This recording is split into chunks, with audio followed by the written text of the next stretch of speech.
Sekelompok orang masih suka menyebarkan berita hoaks. Mereka selalu menyebarkan berita, tanpa mau mencari tahu kebenaran berita tersebut. Seperti contoh kasus ini, kali ini, Kenanga yang menyebarkan berita hoaks tentang vaksin COVID. Dia mengirimkan berita itu di grup kantor.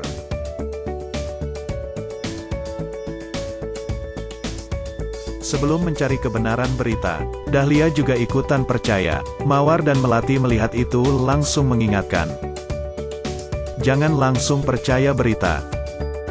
Cari asal-usul berita dan informasi yang diterima. Jangan terima mentah-mentah.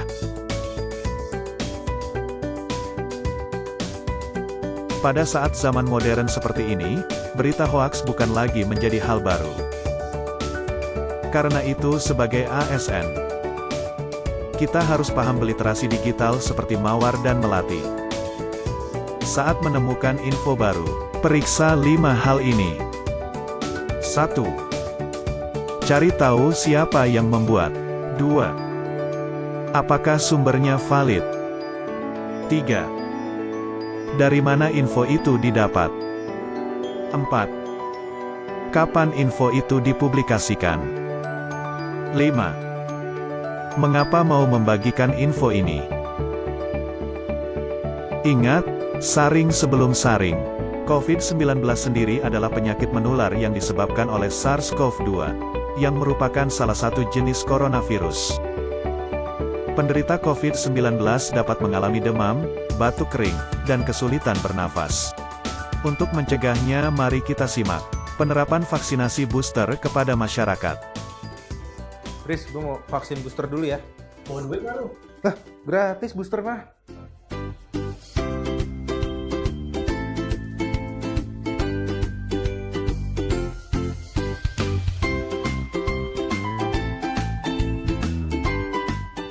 Dari penelitian diketahui 6 bulan setelah vaksinasi yang kedua, maka antibodi kita mulai menurun. Oleh karena itu, supaya kadarnya tetap optimal, maka diberikanlah vaksinasi yang ketiga, atau suntikan tambahan, atau dikenal sebagai booster, supaya kita tetap terproteksi dengan baik.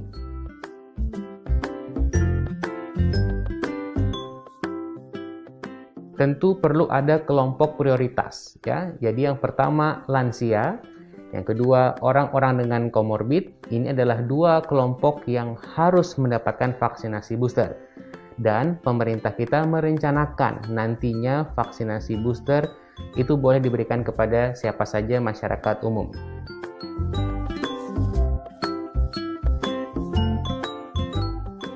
Sebetulnya teknis pemberian vaksinasi booster tidak berbeda dengan vaksinasi yang pertama dan yang kedua. Namun memang vaksinasi booster di Indonesia diberikan paling cepat, 6 bulan setelah vaksinasi yang kedua. Sehingga kalau geng sehat sudah pernah vaksinasi dan sudah 6 bulan, pastikan mendaftarkan diri untuk memperoleh vaksinasi booster ini.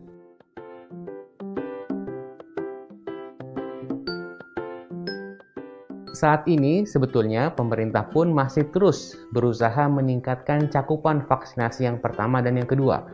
Kita tahu misalkan cakupan vaksinasi pada lansia itu masih rendah. Oleh karena itu memang vaksinasi booster cakupannya kemungkinan besar tidak akan seluas cakupan vaksinasi pertama dan yang kedua. Namun demikian pemerintah menyiapkan 2 skema. Skema yang pertama adalah vaksinasi booster gratis, terutama kepada lansia, orang dengan komorbid, dan penduduk miskin yang terdaftar sebagai peserta BPJS penerima bantuan iuran. Sedangkan di luar kelompok itu, untuk masyarakat umum secara luas, boleh melakukan vaksinasi booster berbayar.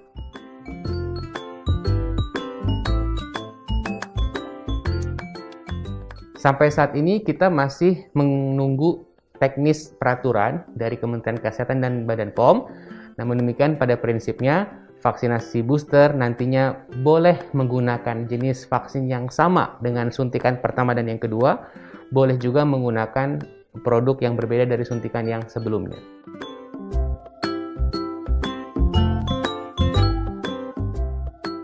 Vaksinasi booster homolog artinya gini, misalkan vaksin pertama Sinovac, vaksin kedua Sinovac, maka vaksin booster yang ketiga itu Sinovac juga. Itu namanya homolog. Vaksin heterolog Misalkan yang 1 Sinovac, 2 Sinovac, 3 Pfizer, atau 3 Moderna, atau 3 AstraZeneca, itulah vaksin heterolog.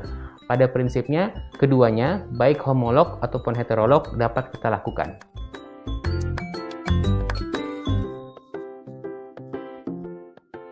Menyelesaikan pandemi tentu tidak hanya bergantung pada vaksinasi, bahwa vaksinasi merupakan faktor yang sangat penting. Tapi jangan lupa, satu, kita harus terus-menerus disiplin menerapkan protokol kesehatan, khususnya menggunakan masker. Yang kedua, vaksinasi dengan lengkap, dan nanti kalau ada booster juga dilengkapi. Yang ketiga, tetap perlu penguatan 3T, ya, tracing, testing, dan treatment, agar pandemi segera terkendali.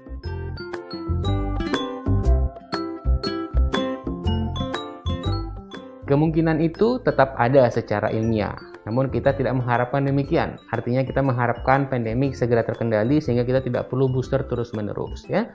Oleh karena itu memang pemberian vaksinasi booster itu mempertimbangkan banyak hal di negara masing-masing.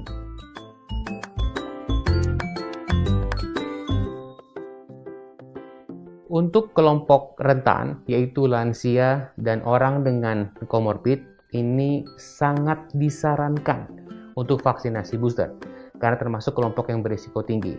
Tapi untuk orang-orang di luar itu, artinya orang dewasa, muda, sehat, memang vaksinasi booster sifatnya adalah opsional, artinya pilihan.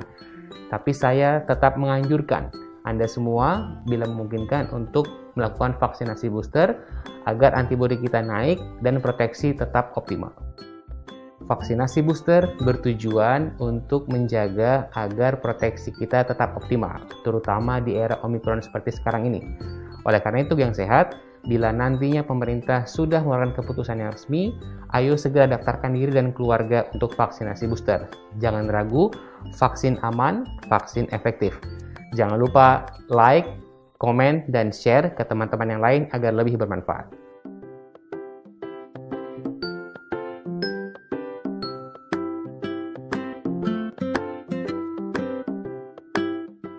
Ada beberapa poin digital yang bisa kita ambil. Pertama, poin digital etik. Mawar mengingatkan kepada Dahlia untuk mencari informasi lebih lanjut di situs-situs resmi. Kedua, digital culture. Mawar mengirimkan informasi yang benar mengenai vaksin dari situs resmi pemerintah tentang data dan fakta. Dalam poin digital safety, Dahlia kemudian mencari info dari situs-situs resmi pemerintah dan tidak termakan oleh hoaks. Di poin digital skills, Kenanga kemudian mencari tahu dari situs resmi mengenai panduan protokol kesehatan yang harus dilakukan saat pandemi. Itu saja yang dapat kami sampaikan. Terima kasih banyak telah menonton.